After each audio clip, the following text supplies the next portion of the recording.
سڵاوتان چەنە بۆ و ئی وەختەتان وەخێر ماچۆ جوانەکان. ناوزکاکەیەنە فرێ خۆشحاڵەنە جارێکی تر ئامانەوە خزمەتان پێی پێشکەشکردەی بەرنامەی ئارۆ. ئارۆ ئامانیەوە شارە جوانەکەی خانەقین پێی گفتوگۆکەردە چەنی چن ماچۆ جوانێک.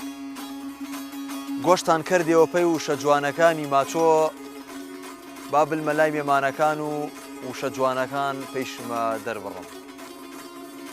بەیدێ چەنیمان و با بلم چەنیشان گفتوگۆکەرم.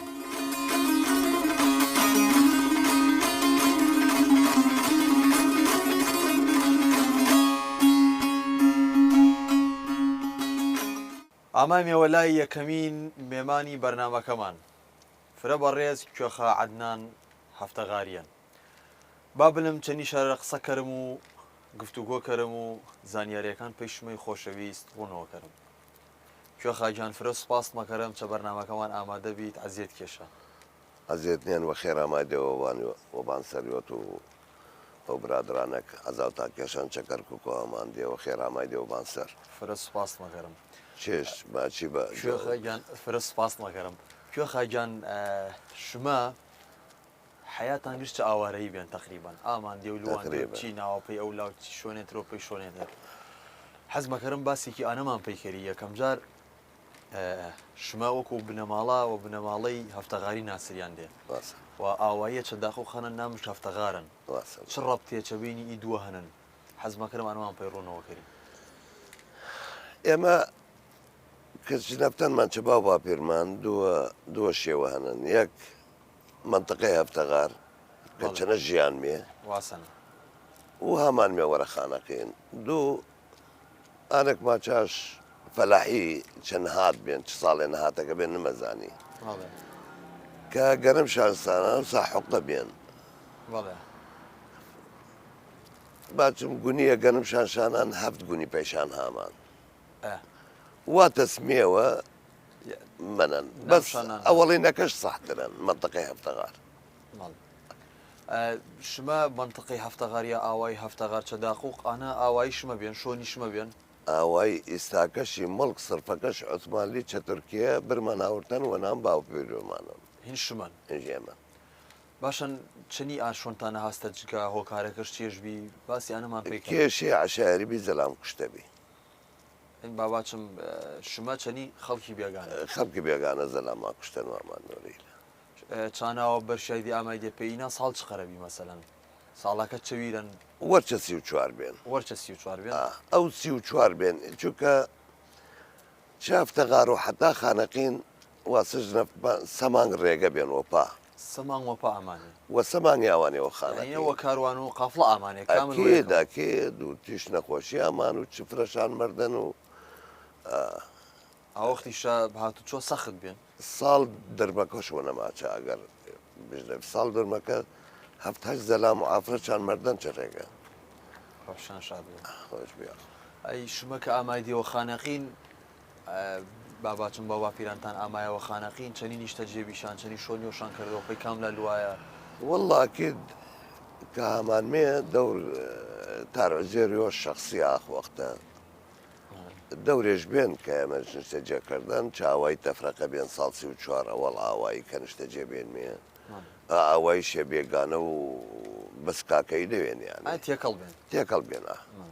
ئەی دمای ئەنە هەچانە مندی یان ئاوایتان دروست کرد شوێندری ئەوەنەتان ژیان شتنی وەسەر بەردەن ئاوەختە ینی چە تەفرەقەوە هەمایمەوە کەلهوڕی فرەکە شیۆمانی بمان ئەدا دووە عایلیا سەعای لە سورەمەیری بیچە نامش دمای ئەنە ئاوای سرمێرەکانی وشان دوایە منە کەلهوڕی ئەوڵ کە ئاوایی هەفتەغاری چەخانەقین ئینە چە ساڵ بین 40 تا 45 تا 50 ئاوەختە چنیانە بێدێت تقریبا هەر نۆز دەبێنمێ هەفتەیانە بێنمێ زیاتر نوێن هەفتە نۆزدەیانە مەڵێ ئەی کەلهوڕتان دروستکرد تا چ قەرەچانە مندێ چەنی ئاشاڵاوەی کە وەسەر کوردەرە ئاما تەعریب و ئاوارە کردە و شوێن گۆڕناوەوە کوردەکان شمەش گردەوانە ئەکید ئانە کورد بیگیریا گرچەوە ئێمە چەکەڵ و ڕێەوە ئەوای کوێخە ڕەمەزان مامە من برای باوەم ئەوەیە ترمان دروست کرد وەرچە تەرحیلەکە 1975 ئێمە تەرحیل شمەمانش کرد پێ ڕوومادی بەس بابام و باوەم و علاقەیشان بێن چەنی شێخ حەبیب خەیزەران شێخ 10 عام عێراق عەزە و کار توجارەت بێن وەختیۆشیانی ئاماولووا و فناسش ئێمە بلومەرە ڕوومادی ناسش ئێمە دەلی عەباس ناحیە دەلی عەباس ئاوەیە زمیش داوە نەمان ئاوەیە ترمان دروست کرد لوای دێشانش ئەوایتان دروست کرد ئاوەیە ترمان دروست کرد ماڵ و حەڵاڵ و مانگا و مەڕ و کشتمان بەر پێیان ناگەرە زمێکە معروفەنەوە منتەقەی شۆرەکات شۆرن نە حیوانمان پەروەردەش کردچانە نە زراعەت جوابشدا ئێواش ینی ئازمیی کە شمەشان بەرپیانە زراعی نەوی حیات نییە ینی چانە زەحمەت بی ژیان زەحمەت بی گشامایەوە نام شارەکەەوە چ نام شارەکە دی کار و کاسبی وەشان کرد کار و کاسبیتان چێژبی ئەوەختە زیات ئەمە لە کاری چانە زیاتر نەوی مەسەلانەوەی تەعینبی چە حکوومەتێ یا باباچم وەکڵێ و فەلاحەتیەکە بداعەکەس تو ئەسان مراقبنی من قبل دەولە دەولەت بێگانی غەریبانن یا زەحمەتن تەعین کەڕۆ کۆ خاچانە ژیانکردە چەنام غەریبی شمەچیناوە لوای دێ چانە چە سفرۆ دەستانوە نەکرد سەخت نەوی پەیتان چنی ژیانتان دووان سەختن حتمما ئایل و زستان و سەرما و حەزمەکردن باسی ئانەمان پێ ئێمە نەزانێمە ئیجار معناش چێشن ئیجار چۆمان و سەنەن ینی وەختێک باچی حوشمە ئیجارکردن چۆمان و سەنەن شتێ فرە تازە بێن پێش تازن ئاوایە وچە دەشتۆ دوانی پێنام شار و حوشە ئیجارمەکەری ئیجار جاوە چێمێ کێ پارەکەشمەوە واچی چ گەرگمانگێ پارە بدێ واچە توخواینە چ سەنەیە وێسن خراون چ سەنە گڕێ من پارەبەی نمو یۆش بەرشیا ئیجارن ینی ماڵوەی ماڵیۆشن و ئێنەنە منێ ئانێکشی دوایە وەرە ڕوومادی چۆر کاسبی وایە کاسبی وایە پێی ڕوومادی شارێک گەورەتری شوێن محافظەبی تو چەکالە چە ناحێنی وانە چە محافظەن معمل زجاج بی فرەکەس لایە چانە تەعین بیشان و ئەمەلە ینی نەباچی شادەوین ئەو عملە تەعین بیشان کارکردی تەرحیلە و ئی گواستەوەی شمەچیناوە پێی جنوبەشیەوەی گشتی ساڵ چ خەرەوی 75 ئێمە تەرحیل کراوی 75 هەتا 2003 هەتا 2003 وەختێ فرە بێن فرەبی ینی تقریبا نیمەی ژیانە چاناوە سەر بەردن طبعا من چینا تەرحیل کرامیەوەم شخصی سەفێک متەوەستە بین گێڵانەوە ئەختیار گێڵانەوە تاوان درێژ خۆش بیا ئەی کوێخە چیناکە چە مەدرسە بیت سەفێک متەوەسە بیت لوایە ئانا واناتان یا وانەی ئیشکردە واستان هەوە نەوانامان ئەخە ئەمکانیت دەورش هەنە واسانە ئایلەمان بی کوڕەکەش براو چەمەکتە فیسەبر عملەی کەڕۆ ژیان ئایلێ بڕۆڕێەوە پێویستی شوانە بێن کە ئیشکەڕۆیت ئیشکەڕۆ لقمێنان بارۆ پێیانە ئەی کۆ خەشمە کە لوایدێ ئاوایەکەتان زمێکانتان چێشوە نامە خەڵکی بێگانە و باباچم حکوومەت خەڵکی تریش هاوردە سەرش یان مەسەلەن داگیر کریا تەوزیر کریا منطقەکەی ئاوایەکە ئێمە ئاوایەکەی بابان باچم کەل هەڕی منطقە عەرب شومێسات شاورد جا عشرەتەکشان شومێسات بی حکوومەت هاوردش حکوومەت هاوشنیا شۆنمانش طبعا هینە ئامانجدار بێن واسە نیە طبعا ئامان ئامایە شۆنمانش چییە ئەی شمەکە لوایدی ئەوشان ئامایە هیچ حوڵتاندا بەیدیەوە پەی منطقەیۆتان وەڵایە کەڕەتە سەفرەیەمان کرد خواشایەتە قاماشاندا ینی ئاما دیەوە پێی ئەوە سەفرا ئامایمە قاودریانی خەڵکەکە شمەش قاودایە حکوومەت نەنا خەڵکەکە ینی خەڵکەکەەوە بان ئانەی ئامان چینە زمێگەی توش گەڕ هێشتا قاوتیش دێ پێی واچێ لا تەحلەم ترجع عینایە واتمانەکۆ ئەڵڵا شمەیش دایمەن ئەمەلتان بیانی ڕۆیەمەوە بگەڵدێەوە ئەکید زڵم درێژایی نمە کێشوە چقە کە درێژایی بکەش چلای منە تو درێژن چلای خۆ بڵە واسەنە شمە هیچ ئەحساسیەتان بی پێیشۆنەگەیوەتان مەسەلەن فرە حەز کردێ ڕۆیە بێ و بگەڵدێەوە یان سەردانیش کردێ هۆرم دینێمەوە نەشت چەنی حەز نەکەرێمە بگەڵمەوە ڕاستنی ئەی کوێخە ئەمە ئەگەر باسێکی ئانەکەرم کە گێڵای دیەوە دمای 2023 چەنی ئامای دیەوە چه هەستێتان بی باسی ئانەمان پێکەرە والله چه خۆشیێرە باس نەمەکرێ ئا لە حەڵاتەت و دەرکریانێ و بگێڵەوە پێی بانزمی و یانە و واسانە باس بەکە چیناوە تەرحیل کریایی دێ تەوزیح کردایە واسەنیان خۆ گشتان چێک شۆنتان ئاوایەکە هەرکی پێی شۆنێ لوایان گشتان چێک بەخوا هەفتەغاری تقریبان گردۆ بێوی چڕمادی هەر مەجموعەوە یەکشان چ دەلعباس آخر چشت يعني عدد بانزیاوە 26 یانە یا 37یانە کە ئامای دیەوە وە جەماعی ئامای دیەوە تاک ئامای دیەوە وەڕەت لێ هامانەوە نییان مەفرزێ پێشبەرگە چبان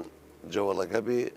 و تا وەستەرێک سەلێ بیکەیسیش کردەبان ماوەتم چێ بۆکشیمان کوڕەواش وەڵە چە خۆشی ئاماوەیشمە تەقەمەگەری ینی پێشمەرگەی چە خۆشی ئاماوە کوردەکان ئەرەوەڵە تەقەیە خۆشگەری هەستێ خۆشن ئەی دووبارە کە یەکتان گردەوە چە ناوچەیۆتان چە ئاواییۆتان چه هەستێتان بی هیچ ڕووداوێشتێ سەی بۆ باسشکەری پەیمان وەڵە باچە زەمان قاعدە دمای ئۆکتۆبەر ئاوای مام ڕەمەزان هەر گەولوا پێ ئاوایە شێمە هەفتەغاری دوو ئاوایی بمان کەل هەڕوو کێخا ڕەمەزان گێڵایەوە قاعدە شەو قەس پێ فرەش کرد ئەلحەمدولە زامارشان نەوی بەسوا بزانم چه حەجدە شعبی دووە زامار بی مهم تليفون شيركوميرو سياد شو خير بارم برلمان نيونر خانقين بي تليفون شمكر تليفون قاد عمليات ديالش كرد واشو قوة يشنار بي اوي مام رمضان وممنون شنمية مو بناس شان موضوعك قوراو بو اقوة خريق بو الشر بين جيش وحشد علاج كريا حتى بياني دوانا بلا مزا كان مواتم نما مانديه واش ئەمەرمان پێ برارە نمازای نەگە لە بەرشم واتم باشەگەر نمازەشمە پیاکان چەکتان منە چیلاپەیتان مەکیانن ژەن و عایلە براردێ پیاکان با بماندێ مۆ اتفاقێبی بەسەم ڕێک نەکەف محەممەد بەلا حەسەن یاسوە خێر بوو وات بکام محەممەد تو چەمێ بنیوخنە وە تەکچەمی وم ئێمە تاوم دەبەرەوە باکەرم دەستان خۆ ئەمە ئاگادارن مێ کە بەڕێستان وەکو دەمچەرمە و کوێخای هەفتەغاریەکان دایما وە دڵسۆزانە و شێوەیەکی برایانە هەوشانتان گردووەکردن و ئامان دێ و لوان و ناسمان بلا پێشۆنێترا پێیاوایەکان یۆمان ئاوردێمان گشتان شما کە ئامادیەوە باباچم وە کاروان گشتان چە 2023 ئامادیەوە هەویشیەوە وی دڵسۆزی ئامادیەوەتانگرت خزمایەتیمان وەقووەتەن دەستان خۆش بووە فرە گرنگن کوێخە شمە کە ئامادیەوە هەم چە سفرۆ دەستاوانە کرد هەم دووبارە ژیانێکی تازە دەستشوانە کرد چەنی یۆتان دروستکار چەنی گێڵای دێوپەی ئاوایە کە ئاوایی مەنەوی ڕوخیاوی چێژوی باسی ئانەمان پێ مشکلەکە چ کاملان وەکواتم ئێمە چەنام شار گەورە بیمان ڕوویمان کردە ئاوایی یعنی تو بزان چاوایە و لوای مێ پێی نام شار حتا فێر شار بیمان ئیجا چەنام شار و پێ ئاوایی ئارێک بێڵش نەگرتنە دەسەوە ئالێک یەواش فێر بیمان چونکە ئەختیارەکانمان خۆ ئافشان کردو چەنی مەردەی حازری دەزمان دێنێ فێرماکەرێنێ ئەڵێ بێت ئێستا فەلاگە لێ مەضبوط شەنی دەستان خۆش بووە سەرکەوتو بە تەمەن درێژ بە ئیشەڵا کوێ خاگیان شمە کە گێڵای دیەوە ئاوایەکەتان بەنەوی ڕوخیاوی چەنی شۆنیۆتان کردەوە کە ئامای دیەوە ئیحەمگەیانە چەنی دووبارە شۆنیۆتان کردەوە وەڵا با پێی تاریخ باچیش ئەمە ئامای مێوە پێی کەلۆری گەڵای مێوە یەک یانەیە چەنە شەرنەی بلۆک چەنام شەرە بوو گشت قوڕبی واسەک ماچە عفنە قسوور خۆ تەسویر هەن چە لامان ئاوایەکەمان تەسویر کردن و ئەلان هیچ خراپە بێ و قڕ و تەحملمان کرد حتا یەواشواش یۆشان بنایەشان کرد ئەی ئاوایی هەت شانە من یان ئامای دیێ و شۆنێتر ئاوایەترتان دروست کرد ئێمە گەڵامەوە پێی کەلۆری ئەسڵ ئی زەمیزارە فرقەی 34 عسکەری بی سەدام زەمان وەرچ ئیشۆنە ئەوەلیاتش شۆنامیۆمانەوەن یعنی ئینش زمیۆتان بێت زمیۆمان عسکەر وەرچ هەفتا و پێنج کرایمە عسکەر هەڵی بیت یعنی ئێمە چی نابمان تەرحیل نەکرامە ئێمە عسکەر بی وەختێک گێڵایمەوە قوات ئەمریکی بیچانە بدایە سقوت بی 2006 بی هەفت بی چی شۆنە؟ هەمان بێ پێی ناگەلە کوڕەکان ماکیانە قاوشان داوی وڵا بێرەگایە چەندی دووە مۆزامەرامانە مقاولەکەم کرد چێ قاوشانش داوی ینی کە ئامایە پێی سەرزیمەکە یۆش مقاولەکە ینی دریاوێ مقاولی بەڵێ ئەنێ ئەدر ئاتار عسکەری نەمانەوە نەمەزانی چێش ئێمەش ئاوایەکەمانە گەرگیەکی غورفێش چەنەکەرە بە شەفتەغاری نمەکڕوانەکمەوە واسن والله لوانە گیان مقاولەکەوات بە کوڕەکان دووە سەتەقە کردو باشە بزە ئانەکەش ئیسەم بە سوورشان بووین بۆیشمێوەرەوە والله هەما واتم سەرۆتان مێنە غەراستان چینا نەمانەوە وەچی واتمینە منتەقەوەمانە زمیوەمانە زمیوەتەن هاستن تەجگای سەمەوە کابرا نمۆشەنت دی دەستمان کردە مراجعە و قوات ئەمریکی و قەیمەقامیە و دی دەتا خودمان کرد و ڕسمی ئاوایەکەمان دروست کرد دەستان خۆش بوو یعنی شما کە ئامای دیشەوە وە شێوازێکی بۆ زۆرە ملێ و وە زۆر دووبارە زمێکەتان دەستکەفتەوە بای نەکەفتە فکرم یا چانۆ خێر بوو مامجلال و کەماڵ تارۆزێر شێخ حەشرەت دوای مۆلای مامجلال من مشکلەی ئاوایە بەڵێ چە 2003 نه چە 2006 بەڵێ نه 2004 چواربی چوار هەمانەوەی نا مەشاکلم دروست کات حتا 2006 بەڵێ دوای مێولای مامجلال خوا عەفشکەرۆ وات ئیاوایە مادام نانتان بەهار تازە پیرۆستان بۆ عەشرت کاکەی و بیری ئاو چە حەسابیەوە پەیتان دروست مەکەوی دەستان خۆش بووە ڕاستی وەفایە جوان بێن پێی ئاچن ساڵە ئاواری کە چانابێن سوورشنیان کوێ خاگیان ئیستا حاڵ حاضر شمەی هەفتەغارەکان چە بەهار تازە خڕۆ بێندێ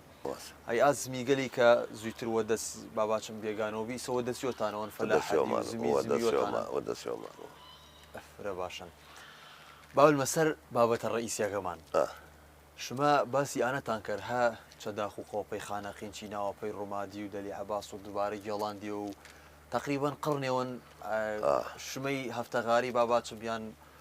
بنیانەی یۆتان ها خەریک ئاوارێن دی چیناوە لێ پێی ئانا و چیناوە ناچار ماگرێت پێی شۆنێ چی هەمگە ئاڵوگۆڕە کە چی سێمەکەرم زمانەکەتان فرەوە جوانی پاراستن چە باواپیرانتانەوە پێی شمە و شمەش پێی نەوەکانتان و چیانەیشەوە ئی زوانەوە شێوازێکی فرە جوان ئەدامەکرێ و وە شێوازێکی فرە جوان وە کارش ماردێ چێش واسەوە شمەکرد کە ئی زوانە وڵاتانەوە مهم بووە باز دێش و قسە شۆنەکە ڕاستێکەش بەڵێ ژەنواستەمان چەپەی نیوەمانن بەڵێ ینی شمە ئەوەرانەی تێکەڵ خەڵکەوەێندێ زوانەکەتەوە جوانی بەخوا ئێستاکە تایفەن بەس غەریبە هاوردانمان خەریکەن ماچۆشی فێر بووە فێرمۆ شما گشتان ماشەڵاو وەڵە بازێمایش لوانە سەرە و جوانەکان دەرخانەقینی قسەمەکە ئەنا هەرمۆت جوان دایەن دایە چیانەوە چێش قسەکەڕۆ ئایلا زوانە ورمەگێرۆ واسەنە چە باوەشمەگێرۆ شما کە لوای دێ و چەنان بێگانە نژدێ وی زوانە قسەکرێ دێت چە دەست عەرەبی قسەکەرێمە چیانەگەش ماچۆ زوانی بی چە دەشتەوە چەنی یەکتری وە ماچۆ قسەکردەوە عەرەبی وە ماچۆ یەکمان بینایە و ماچۆ بەس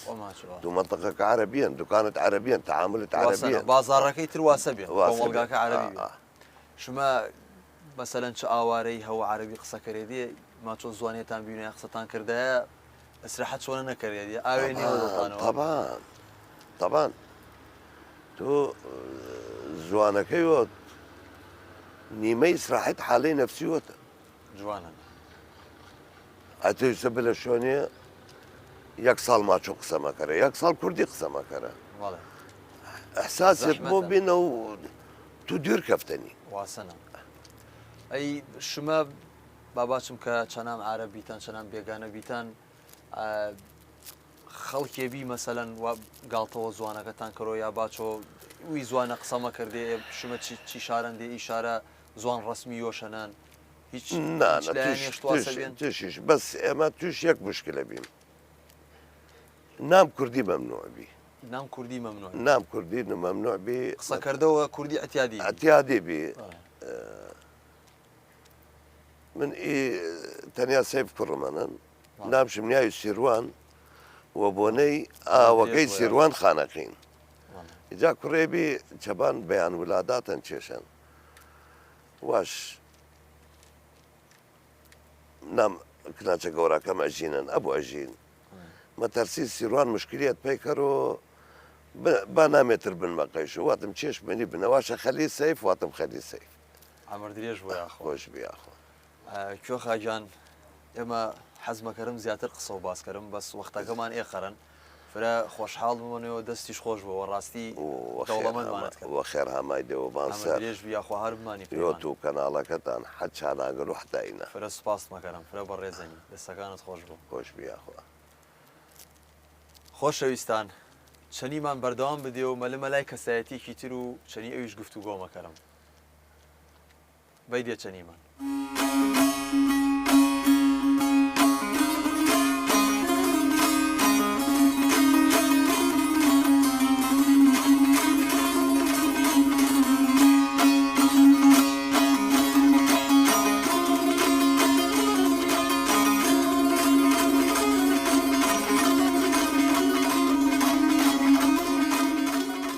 ئامامیەوە لای کەسێکی تری ناوچەکە چەنام زمێەکە یۆش باسێک چانە مەکەرم کە چەنی تەرحیل کریایە و ئامایەوە سەر زمێەکان شان و ژیانکردە چینە دەست شوۆنە کرد کاک مەهدی فرە خۆشحاڵم هێ فرە سوپاسیش مەکەرم کە چە بەرنامەکەمان ئامادە بیت وەخێرامای دێ سەر چاوەبان سەر هامای دێ یۆتان و کەناڵی کەرکوو وەخێرامای دێ سەر چاو سوپاسان مەکەم سەر چاو بەخێرای دێ کاک مەهدی گەرەک من بزانی تو یۆت چکا لە چەدایە بیت ئێمە ملیۆم چەڕۆمادی چەدایە بیم ئەنبار مەحافەزای ئەنبار چە ساڵی 75 باو مەوشان حزب البعث تەرحیل کریایە تەرحیشان کردە پێی ڕۆمادی دەربەدەر کریایە چەڕۆمادی من چەم کردەوە چەڕۆمادی بیم کاک مەهدی حەزمەگەری ئانە بزانی تو کە چەنام غەریبە و بێگانە چەدایەبی چە جنوب و چەنام بێگانەکان چنی ئیزوانەوە باشی فێربیتان و منەوە پەیتان و ئامای دیویسە ئایلەکانتانیش هەوی زوانە قسەمەکردێکیانە چێش واسە کرد ئیزوانە بپارێز دێت چێش واسە کرد ئیزوانە ئێخەرە چلای شمە خۆشەویست بۆ وەچی تایسە چەنام تامەنن خەڵکانێک چەنام بێگانە ئیزوانەشان چە دەستدا حەزمەکەرم باسی ئانەمان پێکردی من چەم کردەوە باشم دایم و باوەمەوەشانینە هەی قسە کەرێنێ چیانەوە تەمێمان کەرێنێ کوڕم ئیزوانە وازماردیە چیانەوە هەما چۆ قسە کەرێمێ لێمێ ڕاست بازارچە عەربی قسەکەی تا فێر عەربی بیمان تا وە زەحمەت بەدبەختی بەس بەڵام چیانەوە و چنی برادر هەن کاکەی یۆمان هەئی ماچۆ قسە کەرێمێ هەو ماچۆ قسەکەی ئەبەدی نەکەی هامای مێشە ئینە زیاترەوە بیدی هامای مێنا گشتی شوێتان بیتان خڕۆبیتان چ وڵا هەما چۆمان هین نەکە تا ئیساکەش ئایلمان و هەما چۆ قسەمەکەرم کاک مەهدی ژیان و گوزەرانی ڕۆژانەی شمە چاغ بێگانە و چە غەریبی ئاوەختە چەنیبی کە شمە غەریبیتان چاومەنتەقە باباچم هەوە شێوازێکی چەسپا و چیناوە وە شێوازێکی باباچم زۆرە ملێ چیناوە شمەشان بەر پێی شارێکی تر ژیانتان چەنی بیچانە ژیانێ ناخۆش بێ ئێمە وەکو باس مەکەرا ئێمە چەڕۆمادی یۆم چدایە بێم وکواتم بەس بەڵامەوە بەدبەختی ئێستا یۆشان هەواسە بریایەواسە فڕدیایە نام غەریبی چەنام غەریبی چێشوێنێتمێ و تا تەعیشان دیەوە تا عیشان کرد یعنی بەدبەختیە شانکێش زەحمەت یۆمی شەم کردەوە هەو بەدبەختی ژیانما بەردەسەر ڕاستی چەنام غەریبی فرە ناخۆشن واسەنە حتما ئێمەش ئاوەختە ئیشکاتان چێش بیچانە زیاتر بەدبەختی بیمە چەنی دابین ژیانتان دابین کرد واسە بەردەیمانە سەر بەس ژیانەکەی بلوسەر چۆن تو وڵاتیوت نییەن واسەنە ناڕەحەتیان عەربی وەنەت وەچێمێ ناخۆش سید کردەوە توواچێک کاکە هەر بۆ تووەنت ناخۆشێکی واسەوە باش واچێک کاکە شێوازی تعلیق بابا شێوازی شمەری وتکڵە کردەوە کاکە وەنە چڕێنێ تو چیلاوە وەنت ناخۆشوی ژن گەورەما بیلوێ چە بازار زەحمەت بی قسەکەەوە نەزانینێ قەشمەری وە نەشکێنێ ڕاستمی هیچ شتەکە گشت وەسەریەوەمانامێ تا بۆ بەدبەختی ڕاستیش بەردمانە سەر تا قەرانەبی ڕۆخاندنی حزب البعث هاما سەدام هامای مێینا یعنی الحەمدلله وشکوری ساکە فرە باشن شما چە 2003 ئانی کە باباچم حکوومەتی ئاوەختی عێراق ڕوخیا ڕاستە خۆ گەڵای دیۆ پیشۆنیۆتان یەک ڕاست هامای مێ ئاوایی یۆمان چه هەستێتامی کە گەڵای دیۆپەی ناوچە وپەی ئاوای سەرخاکیۆتان یاوای مێوەخانەقین ئافرەت و گشت هەڵهەڵە و چەنی باچ تێفرە خۆش بی ئەوەخرە چ قەرەبی زیمیۆت و من عمرم 25 بیاواسە 24 ساڵ من چاچە منی نامە نەدێن ئینا من شەڕۆمادی چەدای بێنە ئیناتە نەدێوی ئینامە هەن نەدێن بەس باس مەکەرا خانەقین و شۆنیۆمان و باوەمەشان ئینەگەلە باسکەرێنێ زیمی و عەرز و ینی ئینەگەلە هەبەس وەقسە ئێمە پێی شتێ بیایە مناسبەیە یعنی ئێمە ها مەردە و تشتمانیش بیایە هیچ تەمامە هاریمەش پێی باوە مەحمی چ ڕۆمادیەوە نیمەی هەگەڵێن شۆپەی شۆنە ئیمام عەباسمان هەنە قەورستان تای ساکەی ساکە حەزمی و گشتمەلم سەیمەکەرم گەشت چەند هەشتاکانەوە مەردەما بیایە گشت هاریمەش کە چ ڕۆمادی بیتان مەردەتان مەردایە هارێ دەشپەی زێدی سیارە گێرێمێ و چەندێ زروفمانیش ناخۆش بی کورد وەعام کاکەی باچی کوردان نامە ڕەبتێکی خۆشەویستی بی پێی شۆنەکەی حەساوی ڕۆمانەکریایی بامە شانگەش باس کردێنێ هەڕۆیە بۆ مەگەڵ دێەوە پێی زیوی و شۆنیوەتان شما ئەنی ئاوەختە کە چە ڕوومادی ئایل بیتان و ئاوارە بیتان چانە گەورەکانتان قسەکردێنێ واچێنێ شما ئەسڵتان ئاشۆنەنەوە و بیگەڵدیەوە پێی شۆنیۆتان و زمانیۆتان و ئینەگەلە گشت یۆتان خاوەن شەندەنی و یۆتان بپارێزدێ هیچنی مام گێجارێ باوم ڕەحمەتی باس کردێ واچێ کوڕم زیمیتان هێنە چانە هەڕۆیە بۆ مەگەڵ دێەوە ئێمە وەچی مەردە هەریمە پێی نامەردەیۆمان ئانە هین هەڕۆیە بۆ مەگەڵمەوە ئێمە مەتەقەیە بیمان کورد چەنامیش بی کاکەی بی شیعەبی سونیبی گشت کورد تەرحیل بی بەدبەخت گشت یەک مەنتەقە بیمان گشت باس کردێنێ شتا واسەنە یعنی کوردیە فرە چانابی تەرحیل کریاوی کاک مەهدی شما کە 2003 دمایانی کە حکوومەتی ئاوەختی عێراق ڕوخی ئامایدیەوە کێ چە سەر زمێکانتان بی زمەکانتانەوە دەستکیەوە بی ئاوایەکەتان چێشوەنە ئاماوی دمای 25 ساڵ اینجا ئاماندێ حتمما کەسانێتر چینا ژیانشان کردن ئێمە چینا هەمای مێئینا عەرب کڕووی چینا بێوی مەنتەقەشە گشتداگیر خانەقین و عام بەڵێ یان عەرب سنی باچە من کڕوویەکان دیای ئێمە هەمای مێ ئەوشان نەمەنیە چەهین وێشان بەس بەڵام زیمیەکان داغان کریاوی ینی چەبەی نوێشان تەقسیمشان ساکەی ساکە وێسەمینی ئینە چینا حەوزمان هەنە چینا باخ کریا ئینە گشت یۆماکردنمان ئیزیمیە بیر کریا و محاولەی کارەبا هیچ شتمان نەکرد ئینەگەلە گشت شۆماکردەرمان